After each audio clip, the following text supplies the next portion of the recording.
In most languages, data is everywhere. As we pass it around the system, it can be in 100 places at once, and nobody really knows who's responsible for it. But in Rust, data is physical. It has a location, a cost, and most importantly, a single point of authority. When you see this error, it's because you're trying to talk to a ghost. To fix it, you don't need to guess. You just need to see the code through the ownership sigil. This is how the Rust compiler sees your program. Everything in Rust starts with this oval, a piece of data. And for every piece of data, there is one and only one owner. This dotted blue arrow represents ownership.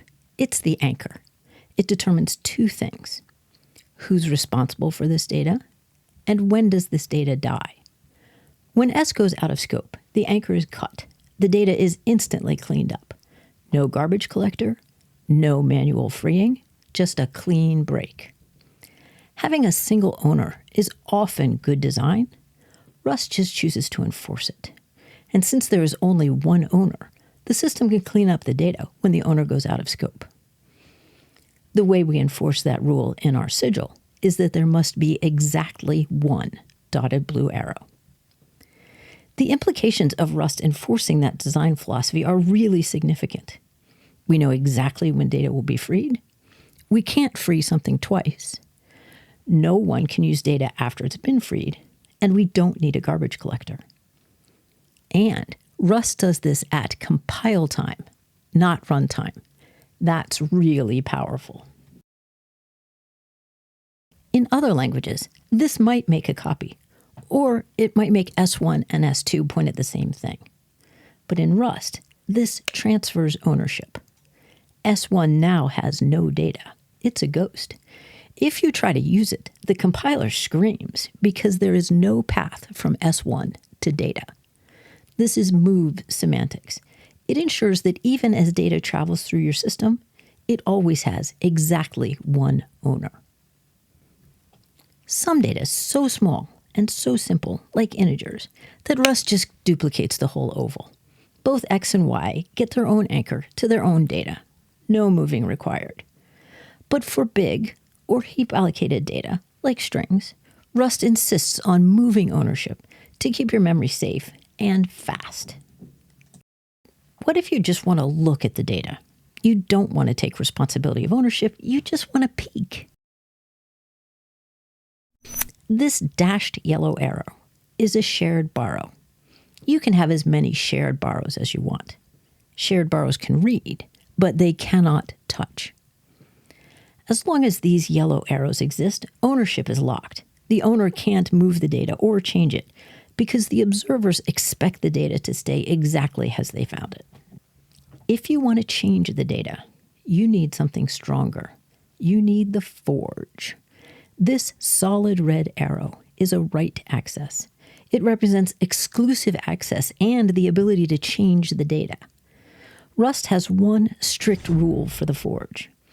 If there is a solid red arrow, it must be the only red arrow, and that variable is the only one that can have dashed yellow arrows.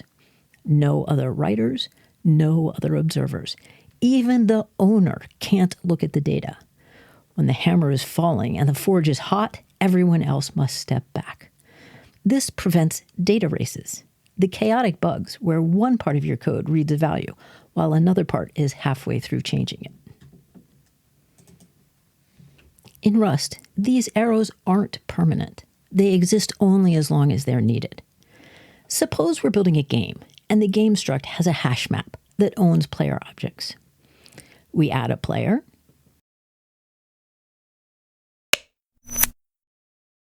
Now, suppose something needs to look at a player. But that doesn't last forever. That means ownership isn't really a static structure. It's something that evolves as the program runs. Once you start thinking about ownership as a timeline, a lot of the teaching tools for Rust start to make more sense. The sigil is dynamic. Arrows appear and vanish based on how you use your variables. Rust's borrowing rules map directly to these diagrams. Every piece of data in your program follows the law of the sigil. One owner, one dotted blue arrow at all times. Infinite shared borrows, any number of dashed yellow arrows. Or one forge, exactly one solid red arrow, and nobody else can have dashed yellow arrows. I can easily look at the sigil to see that I'm obeying the borrowing laws. And I can draw these diagrams before I write any code, so I can use them to plan my ownership strategy. Ownership isn't a hurdle to jump over. It's a design language. When you look at a function, don't just look at the types. Look at which arrows it's asking for. Does it want the anchor? Does it want to be an observer? Or does it need the forge? Once you can draw the sigil in your head, you can stop fighting the compiler and start architecting your software. In the next videos, we'll take the sigil and apply it to test-driven development, showing you how to use these arrows to discover your ownership model, even before you write a single line of production code.